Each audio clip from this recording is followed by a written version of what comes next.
그동안 안녕하셨습니까? 우리가 계속해서 우리가 성막론을 우리가 공부를 하겠습니다.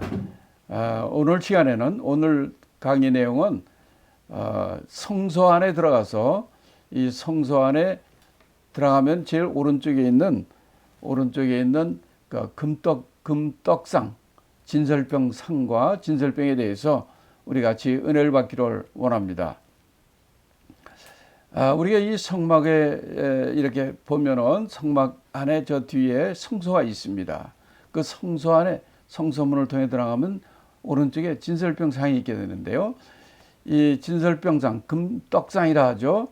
이것도 우리가 이 금떡상, 진설병상의 규격과 재료와 또 그의 특징, 또 그의 복음적 의미 이런 것들을 우리가 계속해서 이번 시간에 같이 말씀 나누고 은혜를 받기를 원합니다.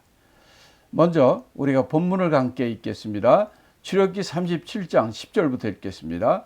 그가 또 조각목으로 상을 만들었으니 장이 2규빗, 광이 1규빗, 고가 1규빗 반이며 정금으로 싸고 윗가로 돌아가며 금태를 둘렀으며 그 사면에 손바닥 넓이만한 턱을 만들고 그 턱 주위에 금으로 태를 만들었고 상을 위하여 금고리 넷을 부어 만들고 네 발 위에 네 모퉁이에 달았으니 그 고리가 턱 곁에 있어서 상을 매는 채를 꿰게 하였으며 또 조각목으로 상멜 채를 만들어 금으로 쌌으며 상 위의 기구 곧 금대접과 이렇게 이제 말씀이 쭉 나갑니다. 먼저 우리의 금떡상의 규격을 우리가 보면은 가로가 2규빗, 세로가 1규빗, 그리고 높이가 1규빗 반으로 되는 상입니다. 또 이 금떡상에는 그걸 들쳐매고 나갈 수 있도록 이 금고리 양쪽에 2개씩 또 양쪽에 하나의 채 이렇게 돼 있고요. 이 금떡상에는 바닥에 놓는 발이 4개가 있습니다. 네 모퉁이 하나씩 4발이 있습니다. 그 다음에 이제 특징이라고 할 수 있으면은 그 금떡상 그 윗변에 손바닥 넓이만큼의 금관 모양으로 금태가 이렇게 둘러싸여 있게 됩니다. 이게 이제 금떡상의 이제 규격과 그 모양을 지금 말씀드렸습니다. 두 번째는 이 금떡상의 이제 이 재료입니다. 이 재료는 조각목에다 이제 금으로 싼 겁니다. 여러분이 아시는 것처럼 조각목은 바로 이 광야에 나는 보잘것없는 나무죠. 땔감으로밖에 쓸 수 없는 나무인데 이런 나무 조각목을 가지고 거기다 금을 입혀서 그렇게 성소에 가장 귀한 성소에 이렇게 쓰임 받는 것입니다. 이 조각목은 그리스도 예수 하나님의 이시지만 이 땅에 육체로 오신 그리스도의 인성을 뜻하는 것이고 금은 바로 하나님이신 그리스도의 신성을 의미하는 것입니다. 그래서 이 금떡상에는 이 재료가 금과 조각목을 금으로 입힌 이것으로 되어 있습니다. 그 다음에 이제 금떡상에는 이제 부속 기구들이 있습니다. 대접과 숟가락과 또 병과 잔. 이런 이 부속 기구는 우리 번제단에서 공부할 때와 마찬가지로 이거는 그리스도의 몸, 교회에 속해 있는 각 직분을 의미합니다. 그래서 대접과 같이 숟가락과 같이 또 병과 같이 잔과 같이 각각의 가지고 있는 은사를 통해서 하나님 앞에 교회를 통해서 직분을 감당하는 그런 우리가 되어야 될 줄로 믿습니다. 보는 바와 같이 금떡상은 2규빗, 1규빗, 높이는 1규빗 반. 보는 것처럼 그 채가 양옆에 하나씩 있고 고리는 4귀퉁이마다 하나씩, 그래서 금고리가 4개가 되는 것이고 이게 위에 자세하게 나타나지 않았지만 이 금태로 손바닥 넓이만한 금태로 위를 이렇게 둘러쳐 있습니다. 그 다음에 이제 금떡상만 있는 게 아니라 거기에 떡이 있습니다. 그렇죠? 그걸 진설병이라 하죠. 그 떡이 있는데 이 떡에 대해서 우리가 먼저 성경 본문을 우리가 함께 읽겠습니다. 레위기 24장 5절부터 읽겠습니다. 너는 고운 가루를 취하여 떡 12를 굽되 매 덩이를 에바 10분의 2로 하여 여호와 앞 순결한 상 위에 두 줄로 한 줄에 6씩 진설하고 너는 또 정결한 유황을 그 매 줄 위에 두어 기념물로 여호와의 화제를 삼을 것이며 항상 매 안식일에 떡을 여호와 앞에 진설할 것이니 이는 이스라엘 자손을 위한 것이요 영원한 언약이니라. 이 떡은 아론과 그 자손에게 돌리고 그들은 그것을 거룩한 곳에서 먹을지니 이는 여호와의 화제 중 그에게 돌리는 것으로서 지극히 거룩함이니라. 이렇게 이 진설병의 재료는 첫째 이제 고운 가루로 만드는 것입니다. 굵은 가루 이런 것이 아니라 아주 가늘게 깐 아주 고운 가루로 진설병을 만드는 것이죠. 두 번째는 이 진설병은 누룩을 넣지 않은 것입니다. 누룩이 없는 누룩을 넣지 않은 그 고운 가루 만든 진설병이어야 됩니다. 그 다음에 세 번째는 이 진설병은 12개입니다. 12개의 진설병으로 진설병 상위에 놓게 되는 거죠. 그 다음에 떡 하나는 10분의 2 에바라 했습니다. 한 에바는 22리터인데 이렇게 떡 하나는 10분의 2 에바로 되어 있는 것이고 이렇게 이 진설병이 이런 재료로 이런 규격으로 이렇게 되어 있습니다. 자, 이거는 무슨 뜻일까요? 왜 거룩한 하나님의 성소에 웬 떡이 들어가 있는 것입니까? 진설병상에 그 진설병 이거는 무교병입니다. 누룩이 없는 것입니다. 이 떡은 생명의 떡이신 예수 그리스도를 의미합니다. 우리가 이 성막의 처음 시간에 우리가 이런 길을 걸어왔습니다. 문을 통과했습니다. 그 문은 누구를 의미했습니까? 예수님께서는 나로 말미암아서는 아버지께로 갈 자가 없느니라 말. 예수님께서는 나는 양의 문이라 이렇게 말씀하셨습니다. 문은 바로 예수 그리스도, 우리의 양의 문 대신 예수 그리스도를 얘기했고 또 그 안에 들어오면 번제단에서는 바로 이 생명의 피, 언약의 피가 있는 바로 예수 그리스도의 십자가 사건을 우리가 의미한다고 했습니다. 그 다음에 그 안에 더 들어가면은 물두멍이 있었습니다. 물두멍은 거기서 손발을 씻는 것입니다. 바로 우리가 예수 그리스도의 십자가의 공로로 우리가 구원받은 자일지라 할더라도 우리가 이 땅에 살 동안에는 우리가 생활하면서 짓는 모든 죄를 바로 그 물로 깨끗이 씻는 것입니다. 물론 물은 바로 하나님의 말씀 예수 그리스도의 그 이름으로 깨끗함을 입으라는 것이죠. 그런 후에야 우리가 성소에 들어갈 수 있는 것인데 이 성소 안에 있는 이 떡은 생명의 떡 대신 예수 그리스도를 의미하는 거죠. 요한복음 6장 48절에도 예수께서 내가 곧 생명의 떡이니라. 너희 조상들은 광야에서 만나를 먹어서 죽었거니와 이는 하늘에서 내려오는 떡이니 사람 하여금 먹고 죽지 아니하게 하는 것이니라. 이렇게 말씀합니다. 떡은 생명의 떡이신 예수 그리스도를 의미하는 것이죠. 요한복음 6장 35절에도 예수께서 이르시되 나는 생명의 떡이니 내게 오는 자는 결코 줄이지 아니할 것이요 나를 믿는 자는 영원히 목마르지 아니하리라. 바로 생명의 떡 대신 예수 그리스도.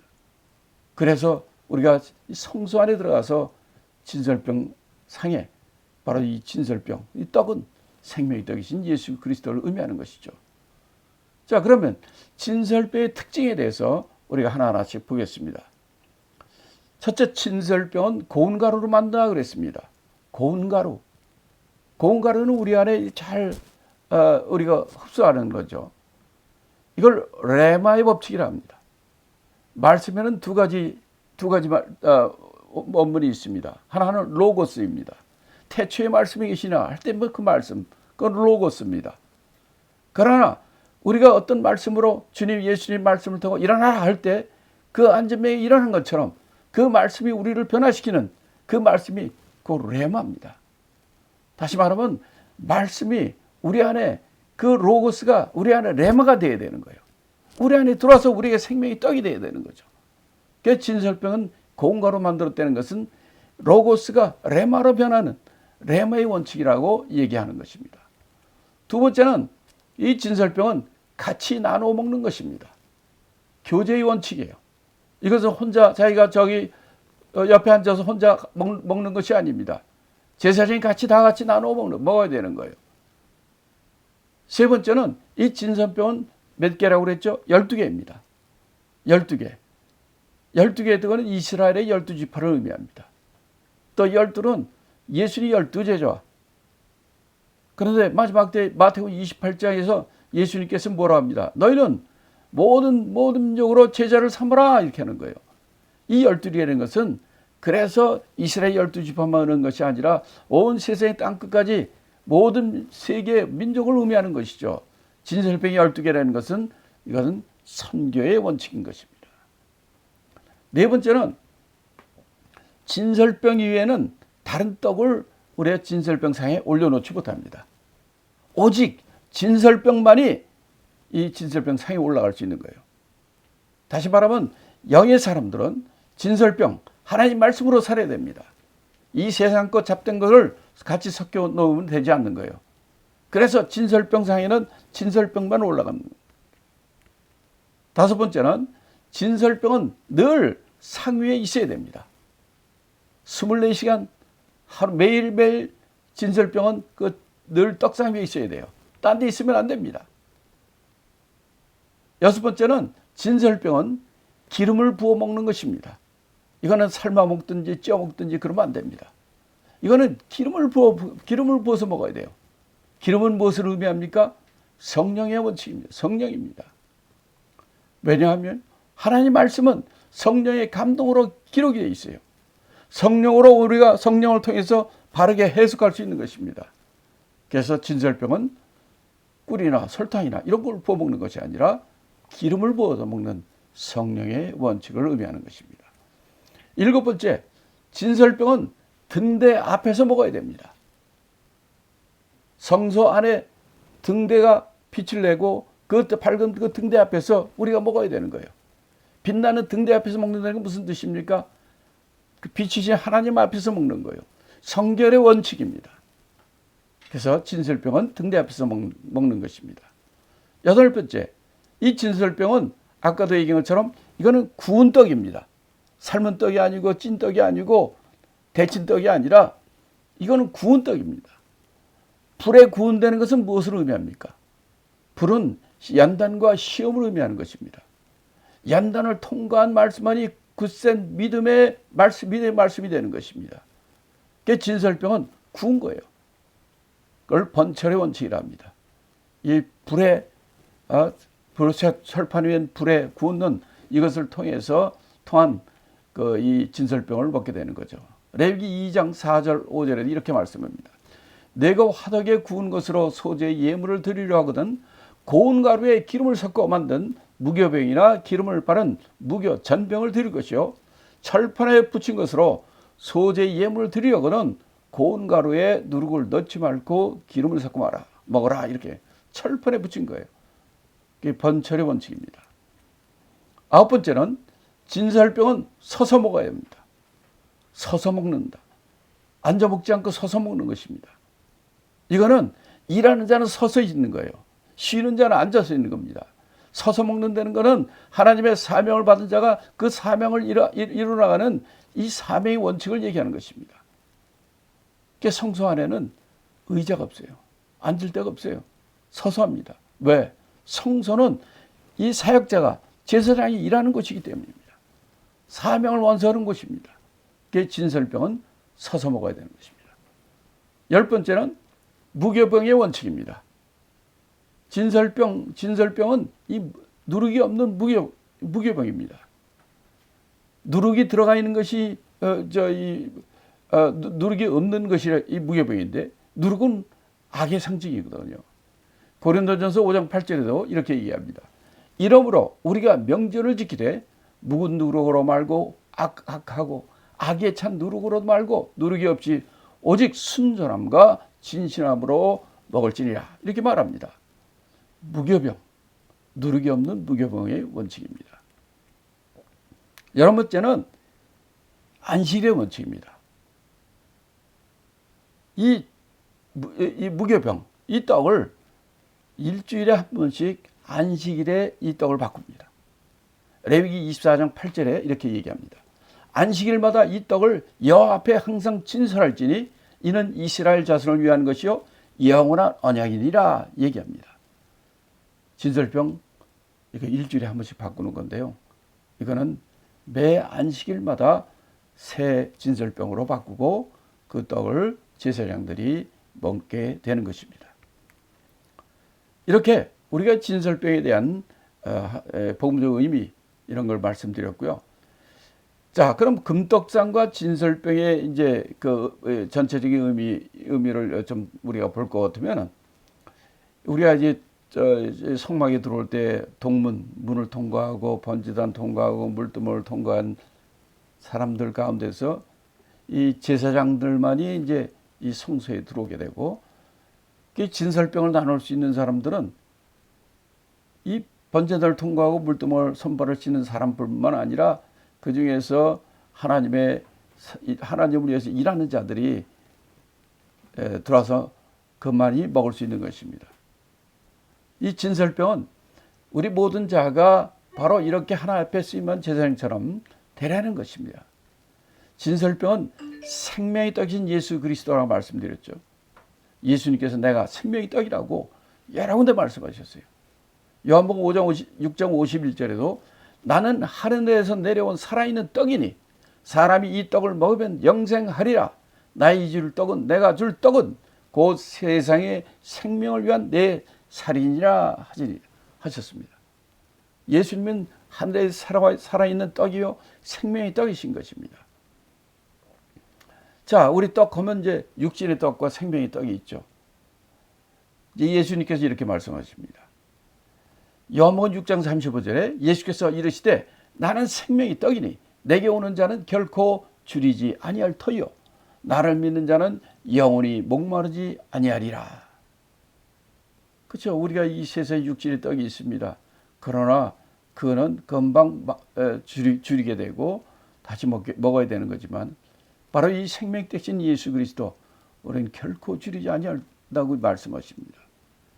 요한복음 6장 63절에도 살리는 것이 영이니 육은 무익하니라. 내가 너에게 이른 말이 영이요 생명이라 이렇게 말씀하십니다. 바로 우리에게 필요한 것은 육신의 떡으로만 아니라 생명의 떡이신 예수 그리스도를 먹고 마시는 자가 되어야 되는 것이죠. 자, 이렇게 우리가 이 진설병 상과 진설병에 대해서 말씀드렸는데 한번 이제 진설병을 한번 잠깐 보시기 바랍니다. 제 앞에 보시는 것이 진설병 상에 있는 진설병들이 6개씩 두 줄로 이렇게 있는 것을 보게 됩니다. 이거는 이제 이 성소 안에 들어오면 성소 오른쪽에 진설병 상이 있고 거기서 이제 제사장들이 오른쪽에는 진설병 상, 왼쪽에는 금 촛대, 또 휘장 앞에는 금 향단 앞에서는 이렇게 대제사장이 일하는 이 성소 안에서 일하는 제사장들의 모습을 우리가 봅니다. 자, 그런데 지금 이 시간에 여러분을 같이 나누고 싶은 것은 이 진설병이 12개인데 이 12개를 어떻게 놓을까 하는 것입니다. 잠깐 여러분에게 좀 보여드리겠습니다. 자, 여기 보면 진설병들이 두 줄로 이렇게 있게 되죠. 이렇게 6개씩 두 줄로 있습니다. 근데 요거를 한번 보세요. 요거는 진설병상에 두 줄로 6개인데 아까 것들은 보면 이게 두 줄로 위로 6개씩 12개를 쌓았는데 여기서 보면 두 줄은 두 줄 맞아요. 근데 한 줄에 6개, 또 한 줄에 6개씩 그렇게 했습니다. 그러니까 이런 거는 보면 위로 두 줄입니다. 6개씩. 근데 이걸 보면 옆으로 두 줄 6개씩입니다. 여러분 어떤 게 맞습니까? 곤란한 질문이죠. 위로 두 줄을 쌓는 게 맞는가? 아니면 두 줄인데 6개씩 이렇게 옆으로는 두 줄이 맞는 것인가? 이거는 제가 실제로 이 성막 실제 모여 있는 곳에 가서 그걸 찍어 온 것인데 다른 것들은 그림이죠. 이건 실제로 가서 본 건데 이거 가지고 많은 고민을 좀 했더랬습니다. 근데 여기 힌트는 뭐냐면요. 진설병 우리가 아까 공부를 했는데 떡 한 덩이 12덩어리잖아요. 근데 떡 한 덩어리 크기가 얼마냐 하는 거예요. 자, 진설병 한 덩어리, 딱 한 덩어리가 10분의 2 에바라고 그랬습니다. 그런데 한 에바는 22리터라고 그랬어요. 그러니까 떡 한 덩어리가 얼마냐? 4.4리터입니다. 고운 가루 4.4리터예요. 큽니까 작습니까? 굉장히 크죠. 떡 한 덩어리가. 그러니까 진설병상이 2규빗, 1규빗입니다. 거기다 부속구도 놓습니다. 그러려면 이 떡이 크기 때문에, 한 덩어리가 크기 때문에 옆으로 6개씩 6개씩 놓을 수가 없습니다. 이것은 우리가 아까 본 것처럼 이 떡 한 덩어리가 크기 때문에 두 줄로 위로 6개씩 싸는 겁니다. 이거는 생명의 떡 대신 예수 그리스도를 의미하고, 너희가 떡으로만 사는 것이 아니라 하나님의 말씀으로 사니라는 예수의 말씀을 우리가 잊지 말아야 하는 것입니다.